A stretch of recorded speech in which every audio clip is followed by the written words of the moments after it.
Olá, seja bem-vindo ao nosso podcast de estreia.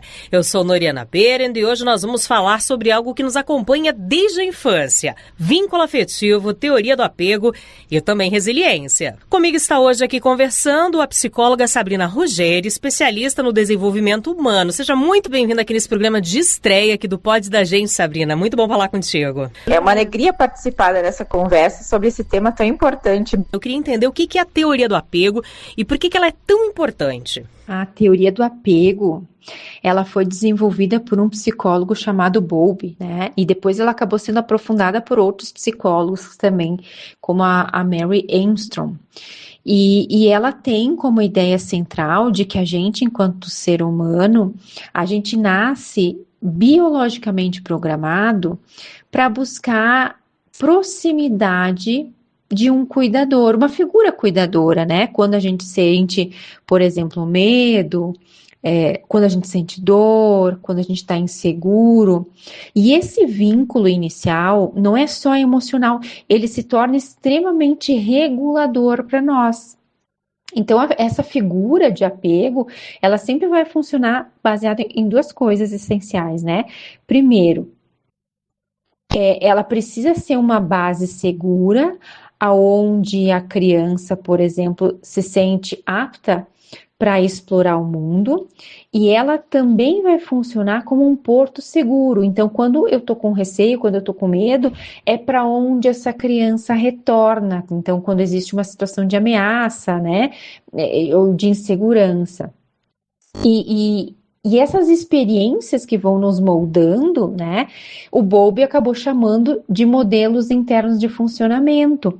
E a gente acaba tendo tipos de apego que a gente costuma trazer para a nossa vida adulta nos nossos relacionamentos, reproduzindo aquilo que foi desenvolvido lá na infância. Então, por exemplo, a gente pode ter adultos que têm um apego inseguro, porque faltou segurança lá atrás. E quando a gente olha, né, para o nosso dia a dia, essas formas, essas lentes, né, da gente enxergar o mundo e nos desenvolver enquanto ser humano, faz com que a gente crie padrões de relacionamento. E esses padrões de relacionamento muitas vezes vão ditar o sucesso ou não dos nossos relacionamentos na vida adulta, junto com as nossas estratégias de enfrentamento. Então, eu posso ter um relacionamento onde eu sou evitativo, eu posso muitas vezes me submeter ao outro. Então, o apego não é só na infância, mas ele acaba sendo baseado naquilo que nós vivemos lá atrás, uma base da nossa estrutura, que forma a maneira como nós nos vinculamos com os outros ao longo da nossa vida. Todos esses experimentos que foram feitos lá atrás fizeram com que a gente tivesse hoje, né, a necessidade de olhar para as nossas relações vinculares iniciais. Então, a teoria do apego, ela vai descrever, ela vai comportar, por exemplo, 4 formas de vínculos emocionais que foram formados lá na infância e que são determinantes na maneira como a gente se relaciona na vida adulta. Então, a gente tem o apego seguro, que é aquela pessoa que consegue, né, trabalhar nas suas relações com autonomia, que confia nos seus parceiros, que conseguem expressar as emoções, né, com uma certa clareza, respeitando a intimidade do outro, se sentindo seguras na relação. A gente tem o apego do tipo ansioso, então a gente tem aquelas pessoas com medo do abandono, com a necessidade de aprovação ou necessidade de validação, que buscam muita proximidade, às vezes são ciumentos, né? Podem ser dependentes também. A gente tem o terceiro tipo de apego, que é o evitativo.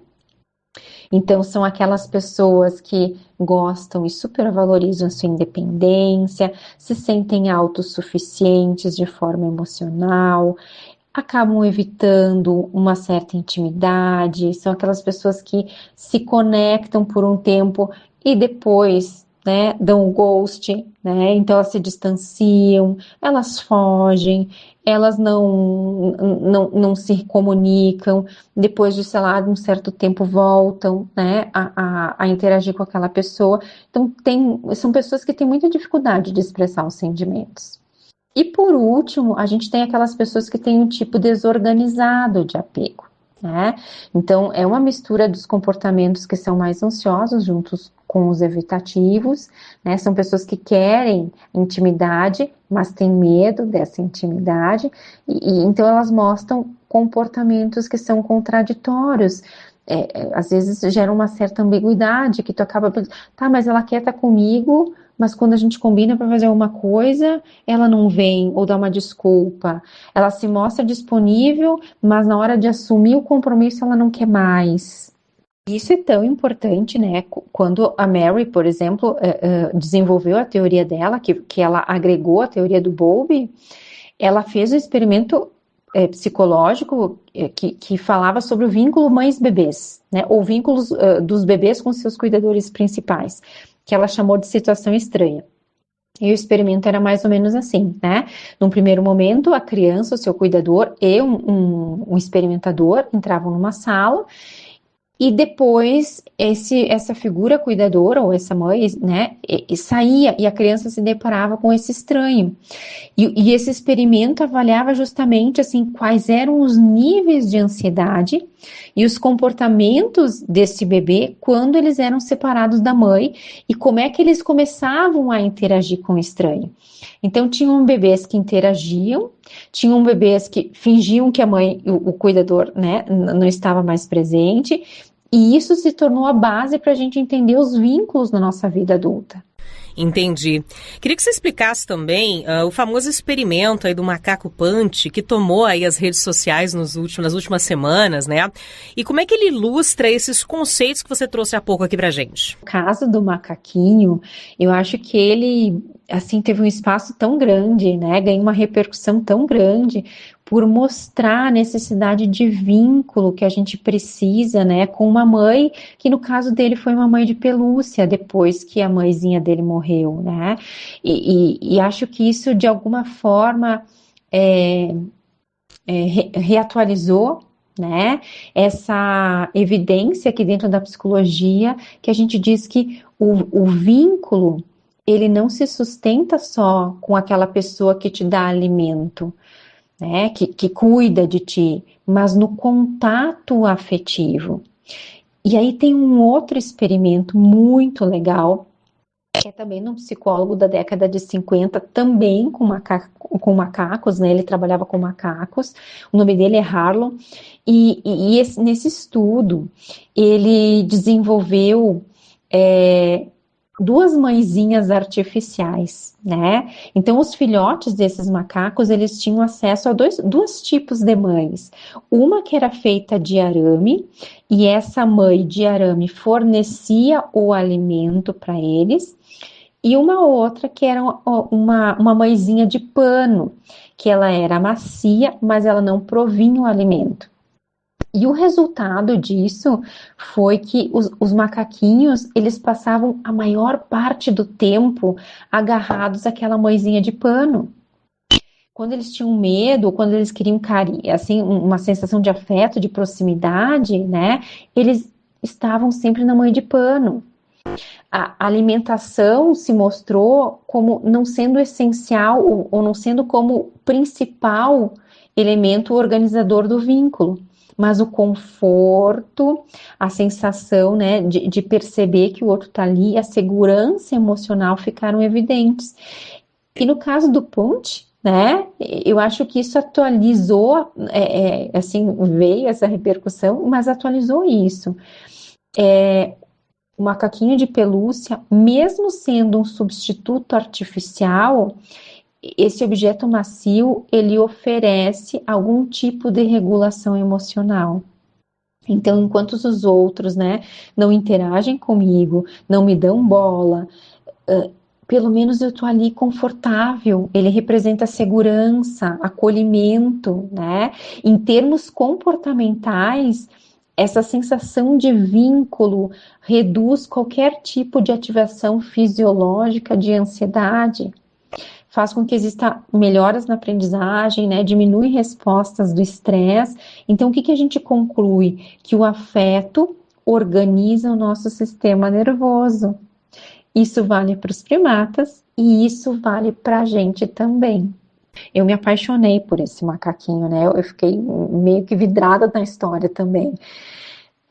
Mas assim como ele, outros experimentos dentro da psicologia já foram feitos e eles acabam nos lembrando, né, de que o vínculo não é um luxo.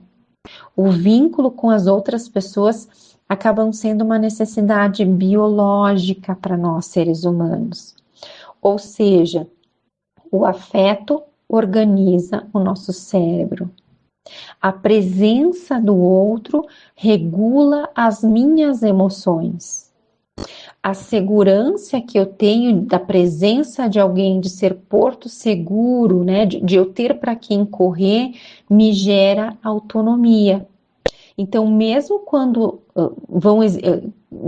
quando existirem perdas, né, a gente, enquanto ser humano, a gente consegue desenvolver uma capacidade de reconstrução, principalmente quando encontra novos vínculos seguros.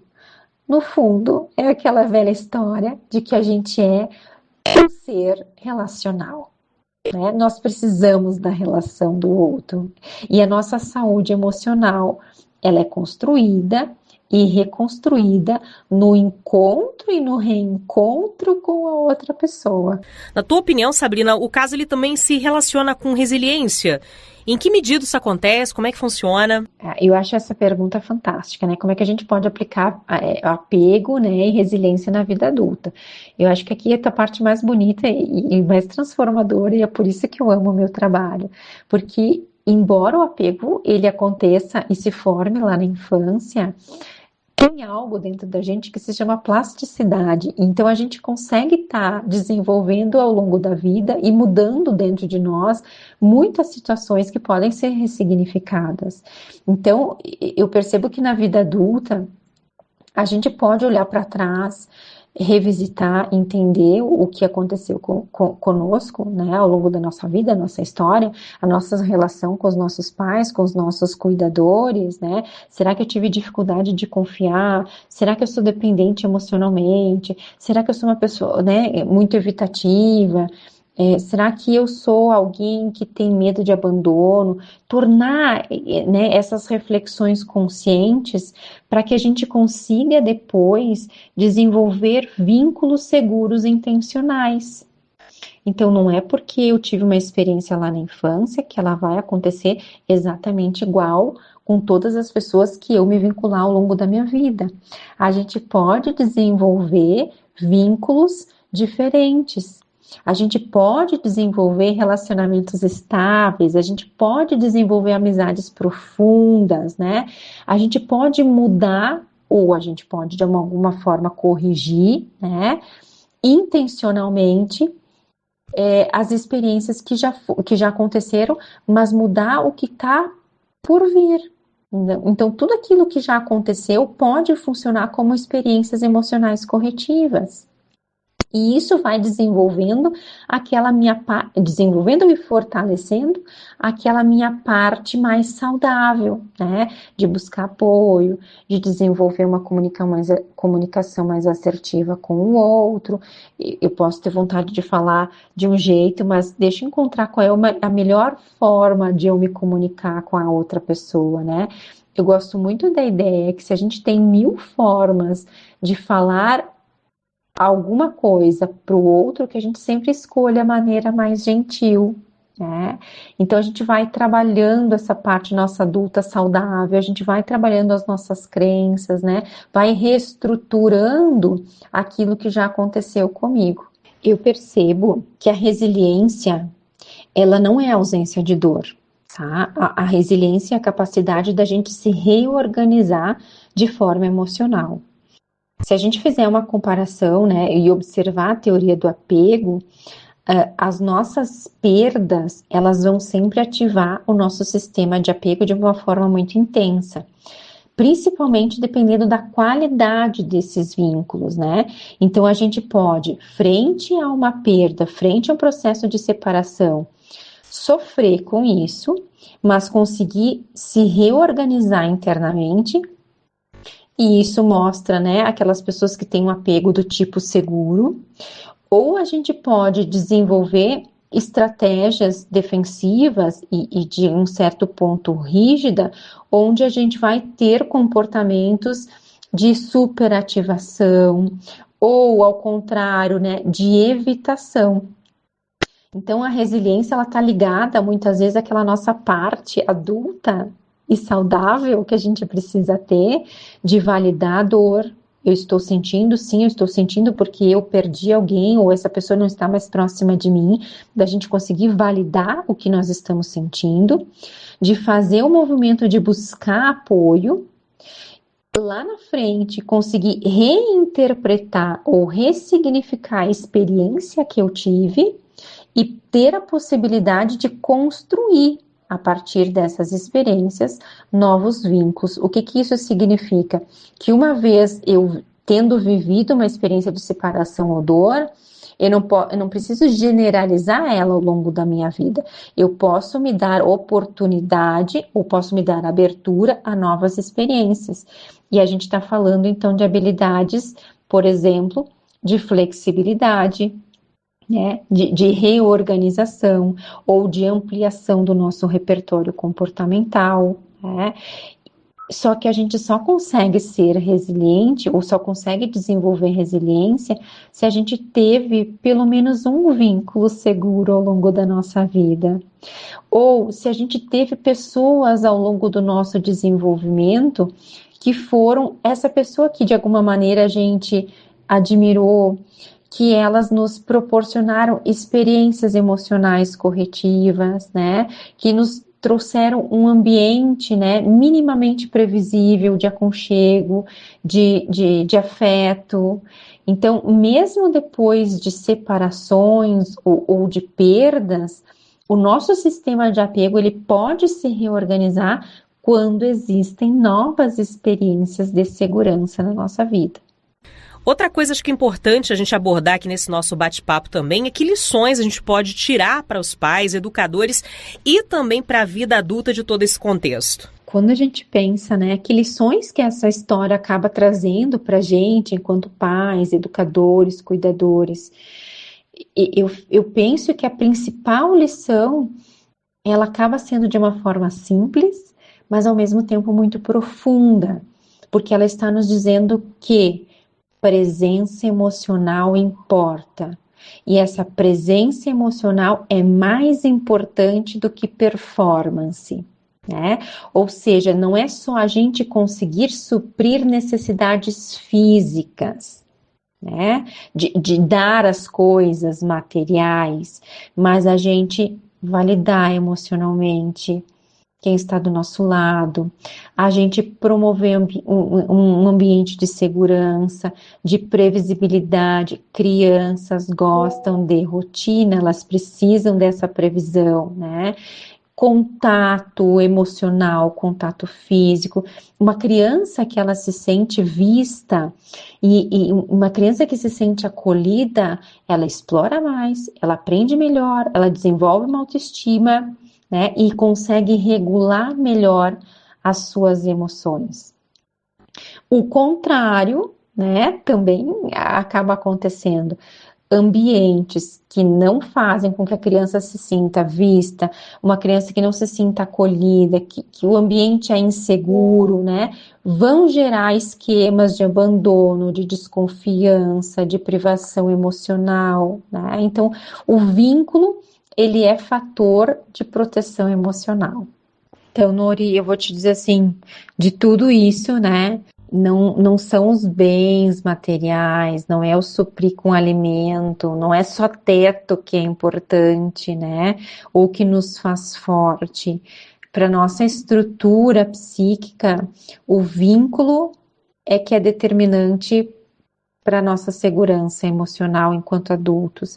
E é da segurança que nasce a nossa coragem para a gente viver, reviver, cair, levantar, né? Sermos resilientes na vida. Eu acho que esse é a nossa... E eu, principalmente, né, como psicólogo, essa é a minha paixão, porque eu acho que a gente sempre pode reescrever a nossa história, se assim nós quisermos. Essa capacidade de plasticidade cerebral que nós temos, ela nos ajuda a não nos contentar com a história que nós vivemos, que nós já vivemos, mas que a gente possa reescrever ali na frente, né? Ou escolher, né, novas coisas pra gente. E isso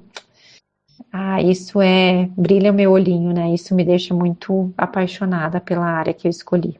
Tá certo então, Sabrina. Hoje nós vimos aqui como é que o apego, o vínculo e a resiliência, eles estão conectados desde a infância até a vida adulta. E você que está aí na escuta, que passo que você pode dar hoje para fortalecer os seus vínculos e a sua resiliência? É o questionamento que a gente deixa nesse programa de estreia aqui do Pod da Gente, agradecendo imensamente a Sabrina Ruggeri, psicóloga, e a todos os ouvintes que estiveram ligados aqui com a gente. Aproveita também para seguir a gente nas nossas redes sociais e acompanhar os próximos episódios. Até a próxima!